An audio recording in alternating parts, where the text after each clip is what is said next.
If something is desirable and unpleasant, he gives preference to the desirability though it is unpleasant. If something is pleasant and undesirable at all, he cancels it totally, removes from his list. This is how he does. So, he enjoys life as far as it is permitted. ఇప్పుడు నాలుగు దిక్కు రుచిపోతాడు అని ఏం లేదు, రుచికరంగా భోజనం చేస్తే పాపం అని ఏం కాదు. రవీంద్రనాథ్ ఠాగూర్ గారిని గాంధీ గారు అడిగారు, మీరు ఇంత పర్ఫ్యూమ్స్ ఇవన్నీ పూసుకుంటూ ఉంటారు, వేదాంతం చదువుతారు, ఏమిటి దీనికి అని అడిగారు. ఎప్పుడు కూడా ఘూమలాడుతూ ఉండేవాడు రవీంద్రనాథ్ ఠాగూర్. చెప్పుకునేవాడు మా రోజుల్లో ఆయన గడ్డానికి రాసుకునేటువంటి నూనె ఖరీదు ఒకరికి జీతం ఇచ్చినంత ఉంటుంది, నెలకి లెక్కేస్తాను. అలాంటి నూనె రాసుకునేవాడు.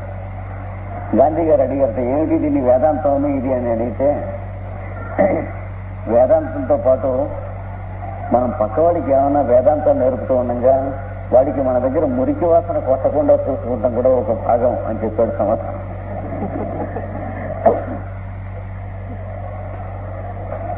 అయితే దేశం ఇంత పేదరికంలో మగ్గిపోతూ ఉంటే మీరు ఆ రకమైనటువంటి డ్రెస్సులను అలాంటి గడ్డం నూనెలు పెట్టుకుంటూ ఉంటాం అనేటువంటి దాంట్లో మీ ఉద్దేశం ఏమిటి అని గాంధీ గారు అడిగాడు. అడిగితే నాబోటి వాడిని చూసి దేశాన్ని చూసినప్పుడు దేశం యొక్క దుస్థితి ఎక్కువ గట్టిగా తెలుస్తుంది అని అన్నాడు. By contract.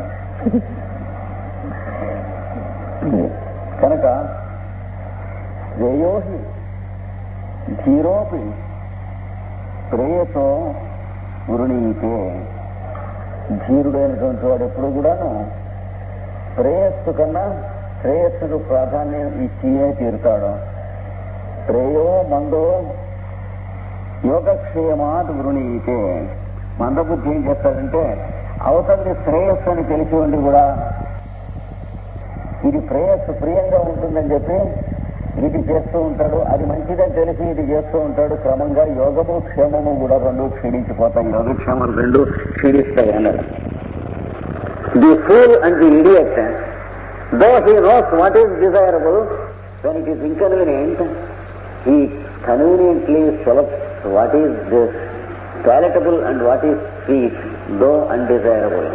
So he drifts from the desirable to the undesirable, and gradually he loses that which is good for him and that which is integrating to him, that which synthesizes him. So he undergoes a total fall and disintegration. ఇది చెప్పారు. కనుక మందబుద్ధి అయినటువంటి వాడు ఇలా చేస్తాడు. సద్బుద్ధి అయినటువంటి వాడు కన్వీనియన్స్ కాకపోయినప్పటికీ కూడాను శ్రేయస్సునే స్వీకరిస్తాడు, కష్టం అయినప్పటికీ కూడాను ప్రేయస్సును స్వీకరించి. ఒంట్లో కొంచెం బద్ధకంగా ఉన్నా సరే ఈవేళ పూర్తి చేయవలసినటువంటి ఫైల్స్ ఈవేళే టైప్ చేసి పూర్తి చేస్తాడు, శ్రేయస్సు తెలిసినటువంటి వాడు. ప్రేయస్సు మాత్రమే తెలిసినటువంటి వాడు మనకు ఒంట్లో బాగుండలేదని తనతో తాను 4-5 మాటలు ఎక్స్ప్లెనేషన్ చెప్పుకుంటాడు. చెప్పుకుని రేపటికి పోస్ట్పోన్ చేసుకుంటాం వల్ల రేపు ఆఫీసర్తో ఎక్స్ప్లెనేషన్ చెప్పుకోవాల్సిన స్థితిలో పడతాడు. ఎందుకని మొదటి రోజున తనతో తన ఎక్స్ప్లెనేషన్ చెప్పుకున్నాడు కదా, మరి నాకు పాపం ఒంట్లో బాగులేదు కదా అని చేతి వాళ్ళు చేయటం లేదని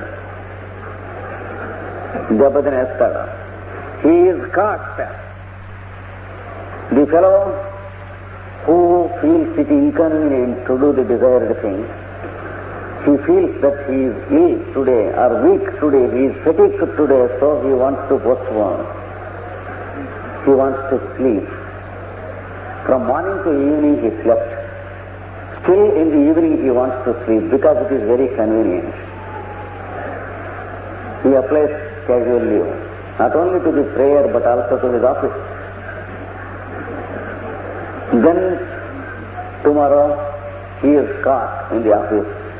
He has to do all the work and also tomorrow's work and also day after tomorrow's work at a stretch.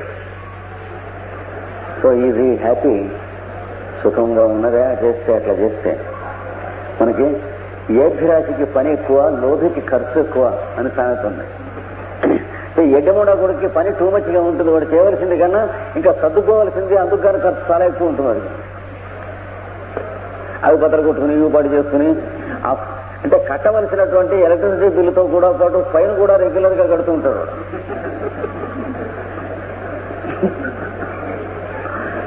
13వ తారీఖు లోపల ఎలక్ట్రిసిటీ బిల్లు కట్టండి అన్నారనుకోండి, వీడు 17వ తారీఖుని కడతాడు. అంటే కట్టక తప్పదు, ప్లస్ పెనాల్టీ కట్టాలి. ఇంకా ఆలస్యం చేస్తే కరెంట్ ఇప్పేసి తీసుకుపోతారు, మళ్ళీ దాన్ని కూడా వాళ్ళని పిలిచి డబ్బులు ఇచ్చి వేయించుకోవాలి. కనుక రెగ్యులర్ గా కట్టేవాడి కన్నా వీడికి పెరిగింది ఏమిటి? బడక చాకిరి పని పెరిగిందంటే ఏ పిరాసికి పని ఎక్కువ, లోభికి ఖర్చు ఎక్కువ. ఈ రెండు తప్పదు. So the dirty fellow will have additional work, too much of unnecessary work to do, inevitable work. The miser will have too much of expenditure than the ordinary person. So goes the saying. So the miser has to spend more than what the ordinary man spends. The lazy fellow has to do more work than what the ordinary man works. ఇది తప్పదు. అందుకని మందుడు ఏం చేస్తున్నాడు? యోగము క్షేమము రెండు పోగొట్టుకుంటున్నాడు. యోగం అంటే ఏంటి? ఇంద్రియములు మనస్సులోకి, మనస్సు బుద్ధిలోకి, బుద్ధి తనలోకి ఆకర్షింపబడుతూ ఉండి ఏకత్వం అనుభవించుతున్న యోగం అంటారు. క్షేమం అంటే మనకు తెలిసినటువంటిదే, అది యోగక్షేమములంటే. యోగము పరానికి సంబంధించినది, క్షేమం ఇహపరాలకి సంబంధించినది.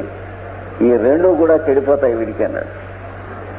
ఆఫీసులో he loses his goodwill, his good name, and also he has to do all the work tomorrow, but he is known or marked as a lazy fellow also. He has to do the work, he is known as lazy fellow, that is the result. అది వాడి తప్పదు. కనుక జీవితంలో కూడా ఇంతే. ఈ రెండింటికి ఫలితాన్ని ఆయన యముణ్ణి ఎందుకన్నారంటే జీవరాశుల్ని యమించుతాడు కనుక యముడు అన్నారు. యమము అనేటువంటి దానివల్ల వాడికి యముడని పేరు వచ్చింది. Yama, lord of death, is called Yama because he is the lord of control and self control. He teaches us control. He never teaches us convenience or comfort, because we already know what comfort is and what convenience is. We can teach Yama about it. We are so lazy innately. సదుపాయంగా ఉంటామంటూ వాడు చెప్పకలే, మనమే చదువుతాం ఇంకోటి 10 మందికి. కానీ వాడు మనకి చెప్పవలసింది ఏమిటి? పెద్దవాడు ఎవడన్నా చెప్పవలసింది ఏమిటంటే సదుపాయంగా ఎలా ఉంటుంది, షార్ట్ కట్లు ఎలా కొట్టాలి, అవి కాదు. అవి మనమే వాడికి నేర్పగలం. వాడికే అనుభవం ఉండదు. అటే వాడు మనకి నేర్పగలిగినటువంటిది డిసిప్లిన్ అంటే ఎంత మంచిది, తర్వాత ఉత్తరోత్తర ఎంత బాగుంటుంది, వాడు దెబ్బతినకుండా ఎలా ఉంటాడు, అది నచ్చేట్లుగా మనకి చేయటంలోనే వాడి గొప్పతనం ఉంది. యమధర్మరాజు యొక్క గొప్పతనం. కడుపు నొప్పి ఎందుకు వస్తుందండి? తినకూడనివి తింటే వస్తుంది. దానివల్ల ఉద్దేశం ఏమిటి అంటే రేపు మళ్ళీ తినకూడనివి తినేటప్పుడు కనీసం ఒక మాట ఆలోచించైనా తింటాం, మానేయకపోయినా. అది కడుపు నొప్పి యొక్క ప్రభావం. యముడంటే అర్థం అది. So we eat whatever we want indiscriminate. The result is stomachache. What is the meaning of stomachache? Stomach initiates us into a truth that we should not eat like that. So tomorrow when we are eating, at least we consider twice before we eat once again indiscriminate. ఇది యముడు అనేటువంటి మాటకు అర్థం. అది కాగా సత్వం ప్రియాత్ ప్రియరూపాంశ్చ come on అభిధ్యాయన్ నచికేతో అత్యస్రాక్షీ. ఓ నచికేతుడా, నువ్వు ఇంత వాడవైనావు, చాలా సంతోషం. ఎన్ని మాటలు నిన్ను పరీక్ష చేసి చూసినప్పటికి కూడాను, నిన్ను మాట్లాడి సంభాషణ చేసి చూసినప్పటికి కూడాను ఏదైతే ప్రేయస్సు అయి ఉన్నదో దాన్నే కోరుకున్నావు, ఏదైతే శ్రేయస్సు అయి ఉన్నదో దాన్నే కోరుకున్నావు, ఏది ప్రేయస్సు అయి ఉన్నదో దాన్ని వదిలిపెట్టావు. నాకు చాలా సంతోషం. After so much of dissuasion, after so much of conversation, I found you that you always stick to that which is desirable and you deviate from that which is palatable and sweet. I love you so much, I like you so much. You are so desirable. Therefore, now I teach you. నీకు నేను చెబుతాను, నువ్వు తగినటువంటి వాడు, పాత్రుడు, అర్హుడైనటువంటి వాడు. తర్వాత కూడా నువ్వు ఈ రకంగా దాన్నే పట్టుకుని చెబుతూ ఉన్నావుట. అంటే ప్రేయస్సును వదిలిపెట్టి శ్రేయస్సుని ఆశ్రయించి చెబుతూ ఉన్నావుట అని అంటే నాకు చాలా సంతోషం వేసింది. కనుక నైతాం సృక్వాం విత్తమయీం అవాప్తః యస్యాం మజ్జంతి బహవో మనుష్యాః. నువ్వు ఈ విత్తమయీ అయినటువంటి, అంటే విత్తముతో నిండినటువంటి ఈ కక్కుల కళ్యం ఒకటి ఉన్నది, నోటికి వేసేటువంటిది, అది సంపదతో నిండి ఉన్నటువంటిది. దాన్ని నువ్వెన్నడూ పొందలేదు, దాని చేత ఆకర్షింపబడలేదు. చాలా మంది బహవహ అంటే అనేకులైనటువంటి వాళ్ళు మనుష్యులు ఇక్కడే ఈ దెబ్బలోనే మధ్యంతి అంటే మునిగిపోతున్నారు. ఈ ఒక్క చోటనే మనుషులు మునగటమా తేలటమా తేలేటువంటి విషయం ఇక్కడ దాకా వచ్చేటప్పటికి మనుషుల సంగతి తేలిపోతుంది. This is the place where people undergo natural filtration, whether they can stand a test or not, whether they can survive or not. This is the place where people are filtered away, desirable fellows are filtered away. కనుక ఈ లక్షణాల్లో కోరదగినటువంటి లక్షణాలు నీ దగ్గర ఉన్నాయి. ఇష్టమైనటువంటి కోరికల్ని నువ్వు వదిలిపెట్టేసేసావు. నేను చెప్పినా కూడా నీ నచ్చినటువంటి మంచి ఆకారం కలిగినటువంటి వస్తువులంటే అవి నీకు నచ్చలేదు, ఎక్కలేదు. శ్రేయస్సుకు సంబంధించినటువంటి మార్గంలో నువ్వు ఉన్నావు. ముమ్మాటికి నేను ఎన్ని మాటలు పరీక్ష చేసినా నువ్వు శ్రేయస్సు అనేటువంటి బాటలో ఉన్నావు, కానీ ప్రేయస్సు అనేటువంటి బాటలో లేవు. I have tested many a time. I have dissuaded many times. I always find you are away from the path of that which is palatable and that which is sweet and that which is convenient. You are always drifting towards that which is desirable and that is to be done, that is to be discharged as your duty. Very good of you. చాలా బాగుంది. నువ్వు ఇలా చేస్తున్నటువంటి వాడు, నువ్వు దీనికి తగినటువంటి వాడు, పాత్రుడు, అర్హుడు అనేటువంటిది మనకు తెలిసింది, మాకు తెలిసింది. అంటే now we understand from all this that you are a candidate who is fit to receive the initiation. ఈ ఉపదేశం పొందడానికి కావలసినటువంటి సరి అయినటువంటి శిష్యుడు అని తెలిసింది. అర్హత లేకుండా ఉపదేశం ఇస్తే ఏం జరుగుతుంది? ఉపదేశం జరగదు. మంత్రాక్షరాలు వాడికి చెవిన ఇటు ఈ చెవిన పడి ఆ చెవిన వెళ్ళిపోతాయి. మంత్రం చెప్పించుకునే వాళ్ళని చాలా మంది మేము ఏదైనా ఓ ముక్క చెప్పండి అంటూ ఉంటారు. మంత్రం చేసుకుంటూ ఉంటాను. చెప్పిన తర్వాత 6 నెలలు ఏడాదో రోజు గంట సేపు చేసుకోవాలట. అంటే ఆపేయాలంటే ఏం చేయాలండి? అంటే ఆపేస్తే ఆ దేవత గుడ్లు తోడేస్తాడేమో అని భయం. మళ్ళీ ఇప్పుడు బాధల్లో ఉన్నాయి అంటే అది చివరిదైన నేర్పేస్తా చేయండి అని చేస్తున్నాడు. తర్వాత ఇంకా బాధల్లో ఇంకోడు ఏమన్నట్టు అది చివరిదైనది ఉంది, నారాయణ కవచం చేయమన్నట్టు వాడు కలిపేశాడు. ఇంకోడు శివ కవచం చేయమన్నాడు వాడు, ఇంకోడు వీరభద్ర కవచం చేయమన్నాడు. ఈ కవచాలన్నీ చేయించుకుని ఒంటికి తొడుక్కున్నాడు. చేయి కాలు కదిలిచాడు. So he multiplied the number of mantras that are to be meditated upon every day. The fellow is stiff now. He wants to get away from these things. అప్పుడు అడుగుతాడు, ఈ మంత్రాలు ఆపేయటానికి వీలుందే? వీలు లేదంటే చేస్తూ అలా ఉంటాడు, గూడ్స్ బండిలాగా లాగుతూ.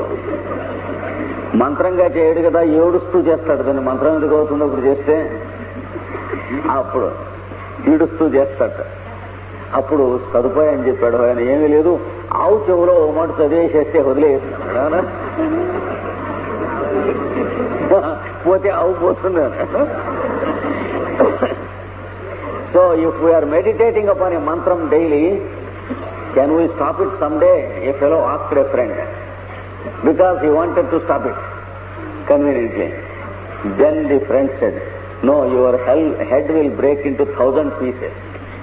Then he had trouble. He asked a second friend. He said, yes, there is a way.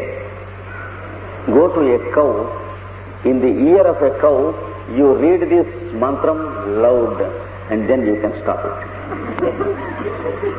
మంచి కన్వీనియంట్ గా ఉన్నటువంటి పద్ధతి, శుభ్రంగా చేసే వదిలే. ఏమన్నా ఆపద ప్రాయశ్చిత కండ ఇలాంటివి వస్తే ఆవుకు వస్తాయి, పోతే ఆవు పోతుంది మనకే అన్నాడు. అంటే బ్రహ్మహత్య గోహత్య పథకాలు గోవుకి పోతే పర్లేదు కానీ మనకొస్తే కష్టం. కనుక నీ పద్ధతి చాలా బాగుంది, నాకు నచ్చింది.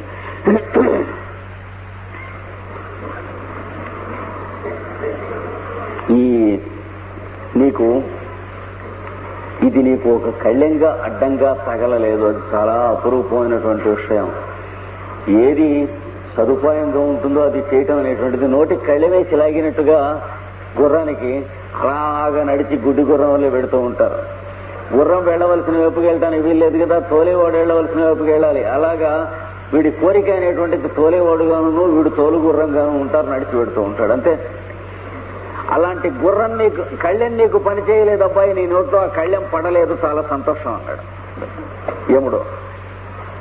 So you are like a horse that wants to run according to its own direction. You are not like a horse that is controlled by desires and directed by desires. A horse that is driven by a fellow cannot run according to its own direction. It has to run according to the direction of the driver. So many unfortunate fellows are there who are running like horses when they are driven by drivers. The drivers are their desires. But you are not like that. ఇది వాడికి చెప్పి తర్వాత మంత్రం చెబుతున్నాడు. దూరమైతే విపరీతే విశూచి. ఈ రెండు కూడా చాలా దూరం, ఒకదానికొకటి దగ్గరవి కావు. ఏది శ్రేయస్సు ప్రేయస్సు అన్నటువంటి. That which is desirable, that which is palatable.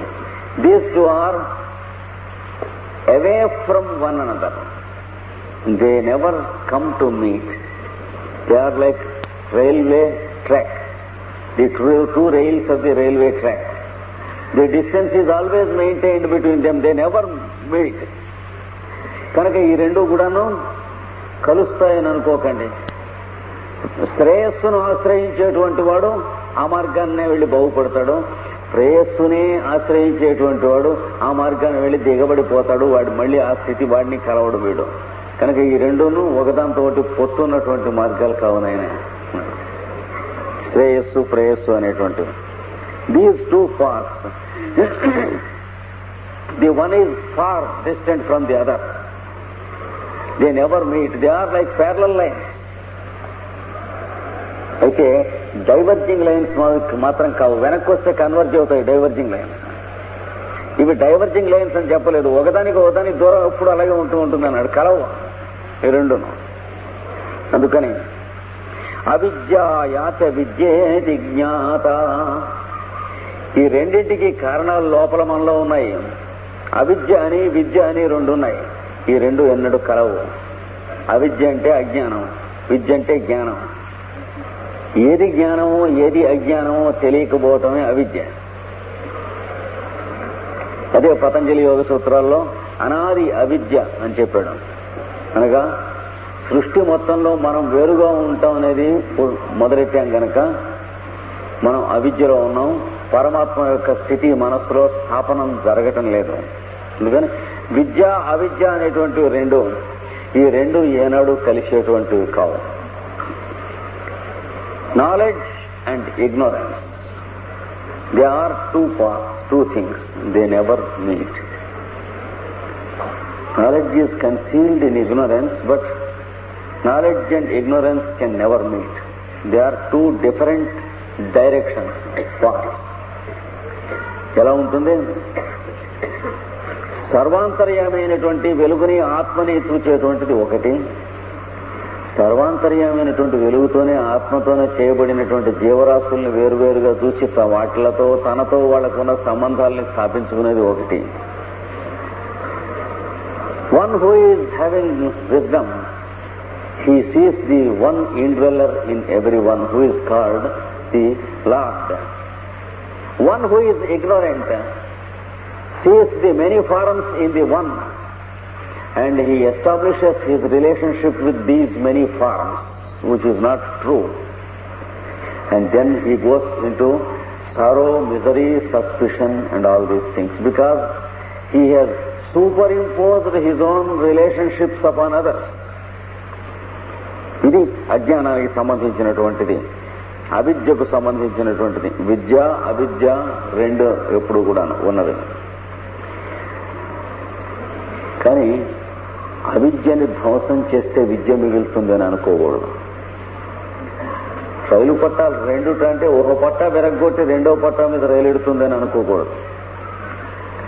రెండు పట్టాలు ఉంటేనే రైలు నడుస్తుంది. అందుకనే సృష్టిలో అవిద్య విద్య రెండు కూడా ఉన్నాయి. ఒకదానితో ఒకటి సంబంధం లేకపోయినటువంటి కుడి చేయి ఎడం చేయిని ఒకదానికొకటి ఆపోజిట్ అయినప్పటికీ కుడి చేయి ఎడం చేయి ఉండటం వల్లే ఏ పనైనా చేస్తున్నాం. ఒకే చేయి ఉంటే ఏదో ఒకటే పని చేస్తాం, లెంపకాయ కొట్టాలన్నట్టునే. They are of opposite nature, ignorance and knowledge. Therefore, they too coexist in everyone. And without the one, there is no second thing. And you cannot discard ignorance and select knowledge or wisdom exclusively. They are like your right hand and left hand. They are of opposite nature. But unless there are two hands, you cannot do certain things and carry certain things. They are supplementary in their nature and complementary in their nature, though they are opposite to each other. కుడి చెయ్యి ఎడం చెయ్యి లాంటివి ఒకదానికొకటి పరస్పర పరిపూరకములు, పరస్పర పరిపోషకములు అయినటువంటి అహోరాత్రాలు లాంటివి. పగలికి ఆపోజిట్ రాత్రి, రాత్రికి ఆపోజిట్ పగలు అని అనుకుంటే ఎట్లాగా?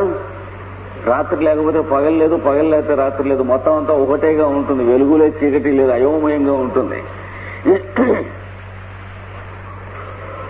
ధర్మరాజుని యమధర్మరాజే అడిగాడు యక్ష ప్రశ్నల్లో, ఒరే అబ్బాయి, ధర్మం మనం ఆచరించేది, అర్థం మనం ఇంకోటి దగ్గర నుంచి పొందేది, డబ్బు జీతం, ఈ రెండూను ఎట్లాగా కలిసి ఉంటాయో ఒకదానికొకటి ఆపోజిట్ కదా.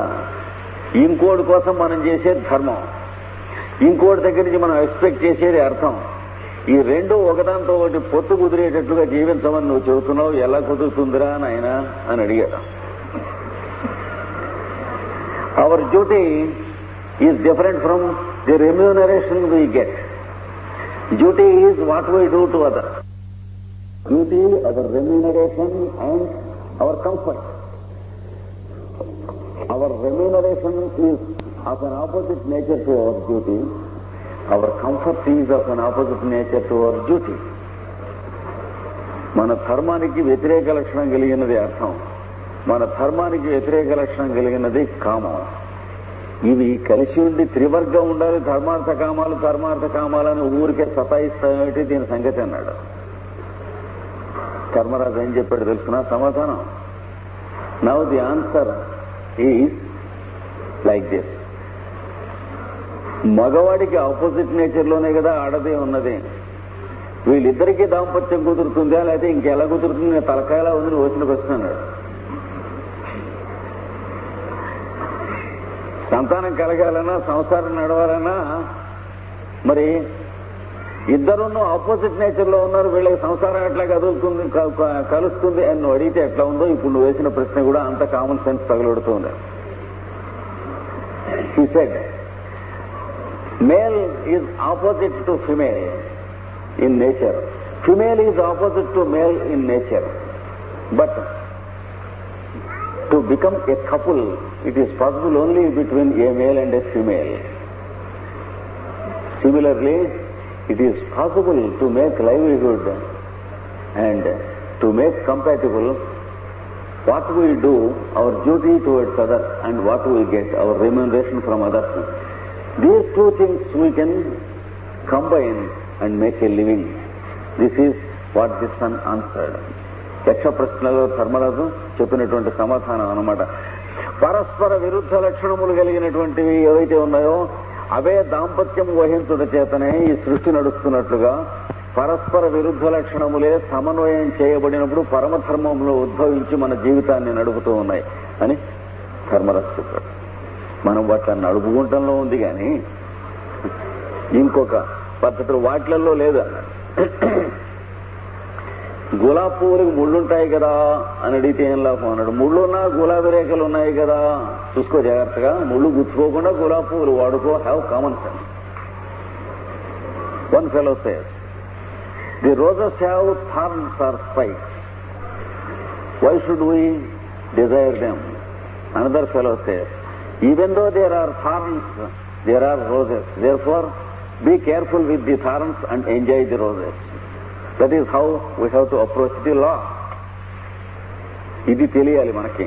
అంతేగాని గులాబీలకి ముళ్ళున్నాయేమి, ఈ సృష్టికర్త ఇలా చేశాడేమి, ఎవరితో మొరపెట్టుకున్నా వాడి టెలిఫోన్ నెంబర్ మనకి తెలియదు కనుక మన మొర వాడికి అందదు. సృష్టిని గురించి ఈ సృష్టికర్త ఇటు ఎందుకు చేయవలెను అని ప్రశ్నిస్తే వీడి నోరు నెప్పెట్టి ప్రశ్నించి వీడు చనిపోతాడు తప్ప సృష్టి ఎప్పుడూ అలాగే ఉంటుంది. అసలు ఈ సృష్టి ఎందుకని నడపాయన ప్యారిస్ లో ఉపన్యాసం అంతా చెప్పిన తర్వాత ప్రశ్న వేసాడు ఆయన. అసలు ఈ సృష్టి చేయటం ఎందుకండి భగవంతుడంతాను, ఈ జీవరాశులంతా ఎందుకు, ఈ కష్టాలు ఎందుకు, ఈ యుద్ధాలు ఎందుకు, ఈ హత్యలు ఎందుకు, ఇట్లా వర్షం లే, నేను సంగతి మీరేం చెబుతారన్నాడు. నేను చెప్పడం ఏంటి, ఏదో వాడెవడో చేశాడు, నువ్వు అడుగుతున్నావు, నువ్వు వాడు చూసుకోవాలి అసలు సంగతి. మధ్యలో అంటే కాదు కూడా చెప్పండి గట్టిగా అన్నాడు. అంత గట్టిగా అడుగుతున్నావు కనుక ఒక్కటే కారణం కనిపించింది భగవంతుడి సృష్టి అంతా ఇట్లా చేయటానికి, నిజమైన కారణం చెప్పమంటావా? చెప్పండి అన్నారు. వాళ్ళకి చేస్తున్నప్పుడు నువ్వు లేవు సజెస్ట్ చేయటానికి వద్దని. ఇది ఒక్కటే మెయిన్ కాదు వాడి సృష్టి చేయటానికి, లేకపోతే నువ్వు ఉన్నట్టు చేసి ఉండేవాడు కాదు, ఇది అసలైన కారణం ఇదన్నా. అప్పుడు వాడు సర్దుకుని మానేసి ఊరుకున్నాడు. A fellow in Paris, after the lecture, he questioned, why God made this creation? Why He has created all this misery? Why these wars? Why this sin and all these things? He is not convinced. Then we gave some answers. He said, no, I don't accept. Why He should do all these things? Then I said, the real cause is there. Shall I explain you? He said, yes. The real cause is you were not there to suggest to God that it should not be so. Therefore He has done it like that. That's the real cause. Then he stopped. కనుక ఈ రెండు మార్గాలు ఉన్నాయి, అవిద్య విద్య అనేటువంటి ఇవి రెండు పరస్పరం ఆపోజిట్ అయినటువంటివి, ఈ రెండు ఉంటాయి. భగవద్గీతలో ఏం చెప్పాడు, అజ్ఞానేనావృతం జ్ఞానం తేన ముహ్యంతి జంతవః. అజ్ఞానముతో జ్ఞానం ఎప్పుడూ ఆవరింపబడి ఉంటుంది. బియ్యము పైన ఉన్నటువంటి వరి పొట్టుతో ఎప్పుడూ కప్పబడి ప్రకృతిలో దొరుకుతుంది. నువ్వు దాన్ని దంచుకుని ఆ పొట్టు తీసేసి బియ్యం తినాలి, ఒడ్లు తినకూడదు, జాగ్రత్త. ఇలాగే ఉంటుంది ప్రపంచంలో జ్ఞానం ఎప్పుడు కూడా. It is like the food grain, ignorance and knowledge is available in the creation. A food grain is available only with the seed cover and the coat or the husk around it. It is not directly available to you. Your duty is to remove the husk away and take the grain only. So from nature also you should remove your ignorance and take the knowledge, the grain of knowledge or wisdom. This is how you have to approach. ఇది భగవద్గీతలో మనకు చెప్పబడినటువంటి విషయం. కనుక దూరమేతే విపరీతే విషూచి, ఇవి చాలా దూరంగా ఉన్నాయి ఒకదానికొకటి. జ్ఞానం అజ్ఞానం లేక విద్య అవిద్య అన్నవి విషూచి, విశేషమైనటువంటి ప్రత్యేకమైనటువంటి ఒకదానికొకటి సంబంధం లేని సూక్ష్మంగా విడిపోయేటువంటి లక్షణం కలిగిన ఇవి రెండు కూడా. అంటే సూది మనం ఏంటి, సూది యువతల పక్కకు ఉంటాయి, అలా ఉంటాయి విసూచి అంటే. ఇటు విడిపోయేటువంటి మార్గం కలిగినటువంటివి. అవిద్యాయాచ విద్య ఇది చాత. అవిద్య అని విద్య అనేది. విద్యాభీప్సితం వీప్సినం నచికేతసం మన్యే నత్వా కామా బహవో అలోలుపంత. అభీప్సితం అయినటువంటిది నీ చేత విద్య. నువ్వు విద్యా మార్గమునే కోరుకొని వెళుతూ ఉన్నావు. నువ్వు ఎప్పుడు ఓ నచికేతుడా, శిష్యుడు ఎప్పుడు కూడాను విద్య అయినటువంటి జ్ఞాన మార్గాన్నే వెళుతూ ఉంటాడు. ఉపదేశం పొందక మునుపు కూడా అజ్ఞాన మార్గాన్ని వెళ్ళాడు. ఏది సుఖంగా ఉన్నదో అది వెడదామని అనుకున్నటువంటి వాడు ఎప్పుడూ కూడాను ప్రపంచంలో ఉన్న సత్యాన్ని గ్రహిద్దామని అంత దూరానికి రాడు. కాంప్రమైజ్ గాడు ఎప్పుడూ మామూలుగా పుట్టి తిని చచ్చిపోతాడు. మామూలుగా అంతకంటే పైకి రాడు వాడు. కాంప్రమైజ్ కాకుండా పైకి వచ్చి జాగ్రత్తగా ప్రశ్నించుకున్నటువంటి వాడు ఏదన్నా సత్యాన్ని గ్రహించుకుంటాం కానీ తాను సుఖపడ్డా ఎదటివాడిని సుఖపెట్టినా అనేటువంటిది జరుగుతుంది. కానీ ఉన్నదాంతో కాంప్రమైజ్ అయ్యి వెళ్ళిపోదామని అనుకున్నటువంటి వాడు సర్దుకుని అర్థం చెప్పుకుని సర్ది చెప్పుకుందామని అనుకున్న